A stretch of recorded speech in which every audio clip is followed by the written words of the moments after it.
क्या आप भी एक दूसरे के शरीर के साथ खेलते हैं? कई बार जब हम जल्दी में होते हैं या आधे घंटे में खत्म करने के दबाव में होते हैं, तो असली मजा नहीं आता, क्योंकि समय का तनाव रहता है और एक दूसरे की बॉडी को सहलाना, खेलना, हर पार्ट को महसूस करना मिस हो जाता है। इसलिए आज बात करेंगे बॉडी प्ले के बारे में, जिसे फोर प्ले भी कहते हैं। ये बहुत जरूरी है। अगर आप नहीं कर रहे तो क्यों नहीं कर रहे, और इसे सही तरीके से कैसे करना है, हर बॉडी पार्ट के बारे में बात करेंगे। ये वीडियो बहुत जरूरी है। मैंने पहले भी फोर प्ले पर वीडियो बनाया था और इससे समझ आया कि लोग इसे जानना चाहते हैं। इस वीडियो को पूरा देखें और अपने पार्टनर, मेल या फीमेल को भी दिखाएं, क्योंकि यह गलत नहीं है, ये सेक्स नहीं है, ये जरूरत है। चलिए बात करते हैं कि बॉडी प्ले कितना जरूरी है। चाहे हम मैरिड हों या अनमैरिड, सुबह से शाम तक काम करते हैं। रेंट, बिल, बिजली, जिम्मेदारियां, हर कोई काम में लगा है। काम करते करते शरीर में स्ट्रेन जमा होता है। जैसे अभी मैं वीडियो बना रही हूँ, मेरी आंखों में, हाथों में, कमर में स्ट्रेन है। ये स्ट्रेन रात तक इकट्ठा हो जाता है। अब जब रात को हम अपने पार्टनर के साथ सोने जाते हैं और उसी समय अगर हम एक दूसरे से शिकायतें ही करें कि तुम मेरे लिए ये नहीं करते, या फिर बिना बॉडी को रिलैक्स किए सीधे सेक्स करने लगें या पोजीशन में आ जाएं, तो क्या यह शरीर को रिलैक्स करेगा? नहीं करेगा।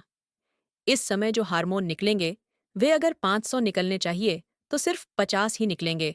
साथ साथ नेगेटिविटी भी आएगी कि शरीर दुख रहा है और लगेगा कि यह मुझे पसंद ही नहीं करता, इसे सिर्फ यही चाहिए। या फिर लड़के को लगेगा कि उसकी पार्टनर इवॉल्व्ड नहीं है, वह बस करने के लिए कर रही है, मन से नहीं। यहाँ सबसे बड़ा ग्लिच है बॉडी प्ले। आपने बॉडी प्ले किया ही नहीं। बॉडी प्ले का मतलब है कि जब बॉडी स्ट्रेन में है और अगर मैं थक कर जाऊं और महसूस करूं कि पार्टनर मुझे हग कर रहा है, किस कर रहा है, मेरी बैक पर किस कर रहा है, आंखों पर किस कर रहा है, या मेरी पूरी बॉडी के साथ खेल रहा है, तो वो स्ट्रेन रिलीज होता है। मैं खुद भी कर सकती हूँ। अगर मुझे लगता है कि पार्टनर इन्वॉल्व नहीं है, तो कभी कभी हम सोलो भी करते हैं ताकि प्रेशर ना हो। पर अगर आप मैरिड हैं और पार्टनर ये करता ही नहीं, तो दिक्कत आती है। इसीलिए बॉडी के साथ प्ले करना जरूरी है। सर में ब्लड फ्लो अच्छा है अगर पार्टनर सिर सहलाता है। नेक, कान, जहां कुछ प्यार से कहा जाए, कान पर कट किया जाए। नाक, टंग, ओरल सेक्स के दौरान tongue, nipples, teeth, breast, male और फीमेल दोनों में निपल्स बहुत सेंसिटिव होते हैं। एक्सिला एरिया, हाथ, hand job, thighs, tummy, navel, कई लोगों का फेटिश होता है। थाइज पसंद होती हैं। इंटरनल बॉडी प्ले में ओरल, थाइज के बीच का एरिया, हिप्स, इन सब के साथ बहुत अच्छा फोर प्ले होता है।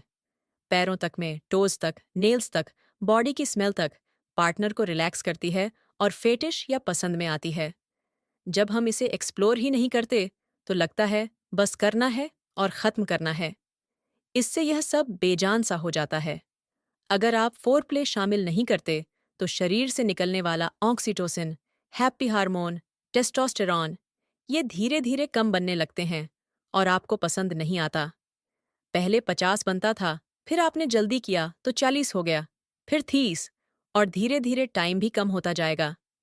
जिनकी उम्र 40-50 है और सेक्सुअली एक्टिव हैं, उन्हें लगता है फोर प्ले से जल्दी खत्म हो जाते हैं। लेकिन जो अभी यंग हैं या नई मैरिज है या अभी एक्टिव हैं, उन्हें फोर प्ले करना चाहिए ताकि बॉडी टाइम के हिसाब से बेहतर रहे। साथ ही अच्छा फोर प्ले फीमेल को एक्साइट करता है। इसकी साइकोलॉजी ऐसी है कि males down to up excite होते हैं। उनके जेनाइट से दिमाग गर्म होता है। मेल कुछ भी देखें तो दिमाग गर्म नहीं होता, लेकिन इरेक्शन जल्दी आ जाता है। फीमेल्स को इरेक्शन देखने से नहीं आता, उन्हें प्यारी बातें, सहलाना, टच से आता है। करते समय धीरे धीरे फीमेल एक्साइट होती है, उनका ब्लड फ्लो नीचे जाता है। फोर प्ले फीमेल को गर्म करता है, पार्टनर इवॉल्व्ड रहती है, परफॉर्मेंस बेहतर होती है। मेल के लिए भी अच्छा है क्योंकि टाइम बढ़ता है और वह भी एंजॉय करता है। अगर आप फोर प्ले मिस कर रहे हो, तो आप बॉडी प्ले मिस कर रहे हो। ये बहुत बड़ी गलती है। मत करो। सेक्स के बाद जब लगे कि पहला राउंड हो गया और रिलैक्स हो गए, तो कडल करो।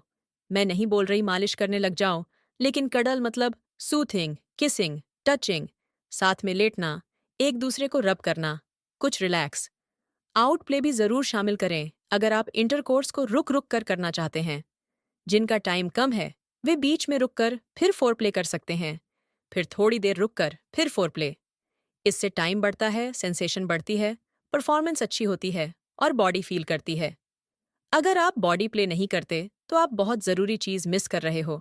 आप लूब लेते हो या नहीं लेते, लाइट जलाते हो, प्रेगनेंसी की तैयारी करते हो, ये सब ज़रूरी है, लेकिन इन सब का फ़ायदा तब है जब आप उन्हें महसूस कर पाओ। मोमबत्ती जलाकर 3 मिनट का सेक्सी करना है, तो मोमबत्ती का क्या फ़ायदा? ये हर सेंस तक पहुंचना चाहिए, बॉडी के हर पार्ट और सोल तक कनेक्ट होना चाहिए। ऐसा सेक्सी अल्टीमेट प्लेजर है। आशा करती हूँ ये आपके डाउट्स क्लियर कर पाए। अगर आपके विचार हैं, कुछ सिखाना, समझाना या बताना चाहते हो, या ये वीडियो देखकर कुछ इम्प्रूव करने का मन है, तो अपने रिव्यू ज़रूर बताएं, अच्छे हों या बुरे। मैं एक्सेप्ट करूंगी। मैं चाहती हूँ ज़्यादा लोगों तक ये पहुँचे, और वे कपल जिन्हें हिंदी में समझ नहीं मिलता, बस हम उन तक पहुँच नहीं पा रहे, आप ही पहुँचा सकते हो। शेयर करो, सब्सक्राइब करो, कपल्स को बोलो कि खुलकर बोलें, मुझसे बात करें, कनेक्टेड रहें।